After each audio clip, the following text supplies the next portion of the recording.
Shohei Ohtani. Shohei Ohtani. Shohei Ohtani. Shohei Ohtani. Shohei Ohtani. Shohei Ohtani. Shohei Ohtani. Sends one in the air. The other way. Back it goes. Goal! The 1-1 from Tyson. Bautista with a drive. Deep left field. No doubt about it. Freese hits it in the air to center. We will see you tomorrow night. Every kid dreams of changing the course of baseball history with one swing, but it takes a special kind of athlete to actually do it. From Shohei's 50-50 night to Jose Bautista's iconic bat flip, these are the 10 athletes that came to the plate in baseball's biggest moments and etched an immortal legacy with just one swing. Like Freddie Freeman, who did something in the 2024 World Series that will go down as one of the clutchest moments in baseball history. Going into the 2024 postseason, the Dodgers were a powerhouse. They had a lineup which included 5 MVP awards, and their World Series chances couldn't have looked better. But in the third to last game of the season, an I am your father level plot twist occurred. Freddie Freeman made a misstep at first base and absolutely destroyed his ankle. In just a moment, Freddie's chances of playing in the postseason had plummeted to almost zero. Is this about as serious of an injury as you'll try to play with? I would say yeah. Freddie was severely injured, swinging in batting practice at only half power. And to make it all worse, his son was still recovering from paralysis after being diagnosed with Guillain-Barré syndrome. Freddie had taken life's punches long enough, and instead, it was time for him to punch back. Cortez delivers. Freeman hits the ball to right field. She is gone! This moment was beyond clutch, and it will go down as one of the greatest at-bats in World Series history. But it's made even more ridiculous by the fact that Freddie then proceeded to hit a home run in each of the next 3 games. He was on such a tear that a Yankee fan actually held up a sign in the Bronx that said, "Freddie, please stop." Freddie's shining moment certainly proves that just one at-bat can solidify an athlete as an all-time clutch player. But believe it or not, there's actually a player at the end of our video who puts Freddie's injury performance to shame. Because this player was barely able to walk, yet he decided to play anyway, and he hit a pinch hit walk-off home run in the World Series. But before we get to that, Mike Piazza has an at-bat from 2001 that was so epic, its impact literally transcended the game of baseball. In September of 2001, a terrible tragedy occurred in America.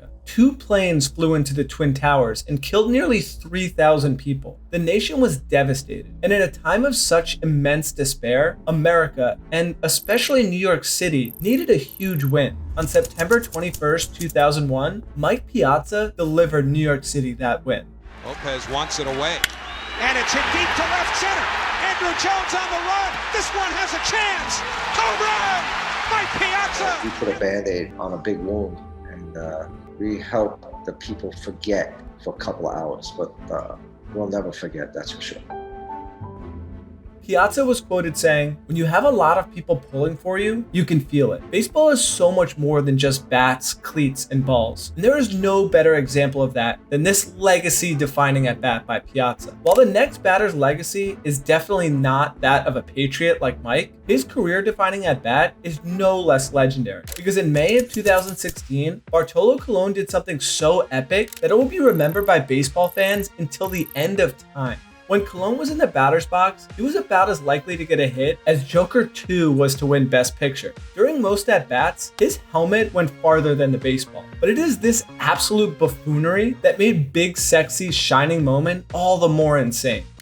Colon looking for his first hit of the year. He drives one. Deep left field. Back goes Upton. Back near the wall. It's out of here. Bartolo has done it.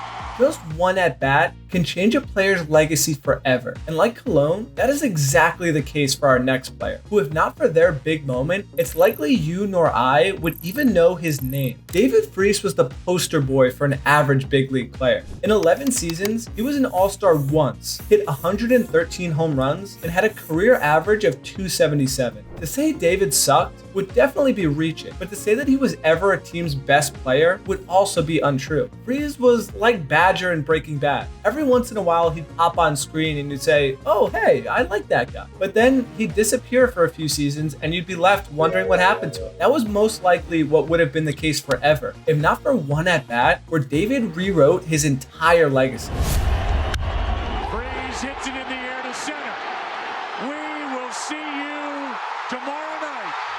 And let's not forget that he hit a game-tying double just a few innings earlier. Freese is walking proof that it can take only one at-bat to transform you into a superstar. But what happens when a player is already regarded as one of the greatest hitters of all time? How could one at-bat possibly affect their already immense legacy? I'm glad you asked, because Barry Bonds had an at-bat in 2004 that proved once and for all that he is the greatest to ever do it. I gotta know about the best at-bat in baseball history that you were part of. In my history, for sure. In 2004, Barry Bonds and Eric Gagne had what many consider to be the most epic pitcher-hitter duel of all time. But to understand why, first a little context is needed. Eric Gagne was a stud in the early 2000s, and as a closer, he won the 2003 Cy Young Award, something that only 8 other relievers have accomplished. Also, in 2004, he was in the middle of a record-breaking run of 84 consecutive saves. On the other hand, Bonds was coming off the greatest stretch of consistent hitting in baseball history. He won the MVP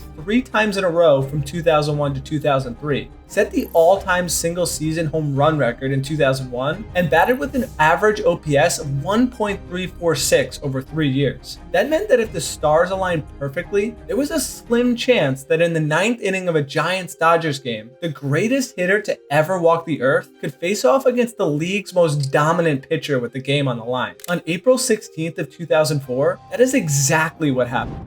2-2. Center field, hit well. This baby's gonna go.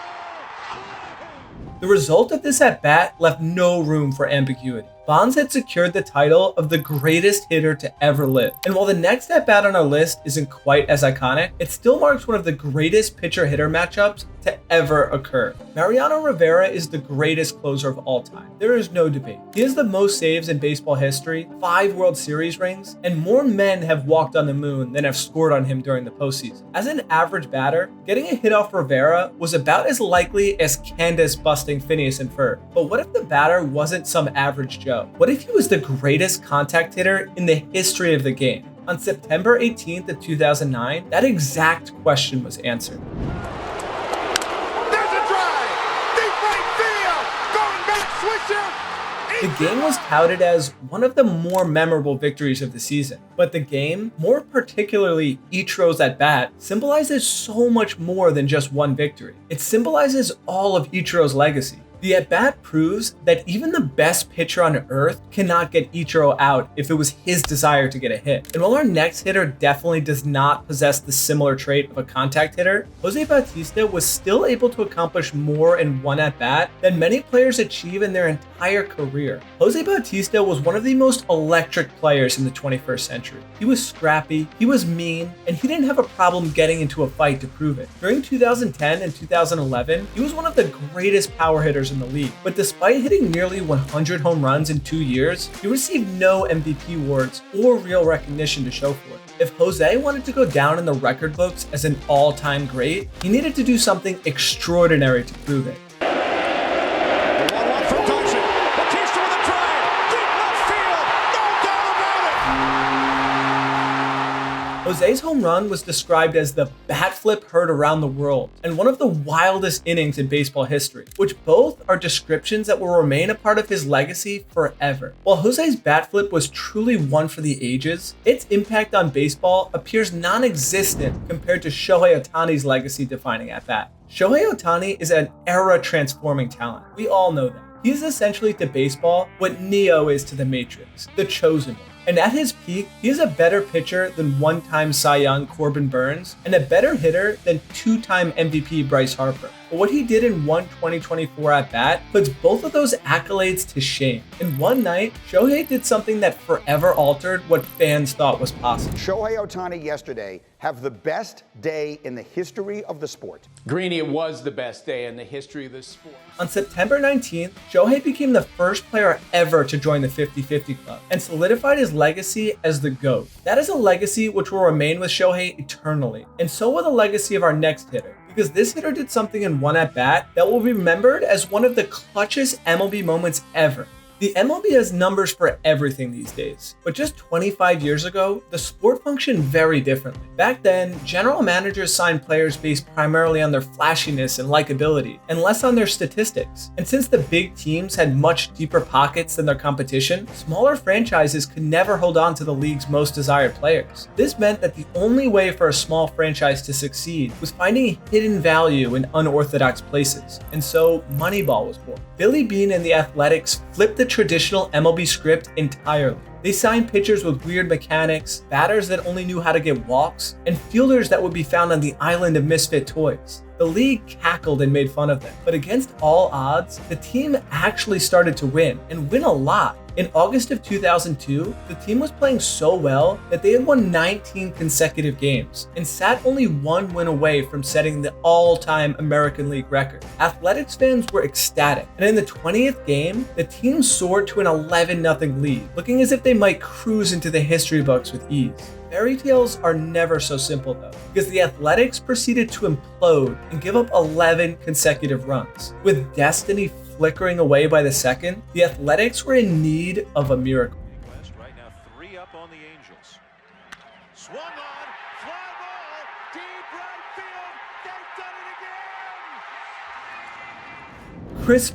again. Scott Hatteberg was an Oakland hero, and in the team's entire history, few moments have shined as vividly as Hatteberg's triumphant home. But before we get to the most career-defining at-bat of all time, an at-bat where the player hit a home run while barely being able to walk, there's a few honorable mentions that can't be omitted from this video. So here goes. In the 2003 World Series, Miggy as a rookie took Roger Clemens deep, which was described as the one at-bat that told the world Miguel Cabrera was a legend. In 1997, Mark McGwire proved how legendary he was by hitting a 538-foot bomb off Randy Johnson. And in the 2012 ALDS, Raul Ibanez pinch hit a game-tying and then game-ending home run to send the Bronx into anarchy. Raul's homer is a personal favorite of mine, but the most legacy-defining at-bat of all time has to be that of Kirk Gibson in the 1988 World Series. The Dodgers were about to lose the first game in the World Series, and the team was getting desperate. The fans couldn't believe how desperate the team actually was though, because Kirk Gibson, who had a swollen right knee and strained hamstring, came out to pinch hit in the 9th inning. Kirk was the best hitter on the team, but with the inability to run and only one more out to go, it seemed the only way Kirk could realistically win the game was to hit a home run.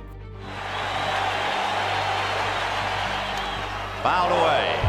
Foul ball, strike one. With 25 home runs in the season, a Gibson homer wouldn't be completely out of the ordinary, but there was a bigger problem. The closer, Dennis Eckersley, was the best reliever in the league at the time and hadn't given up a home run in 22 games. Fouled away again. Foul ball again, strike two. Kirk was down to his last strike as he stepped back into the box.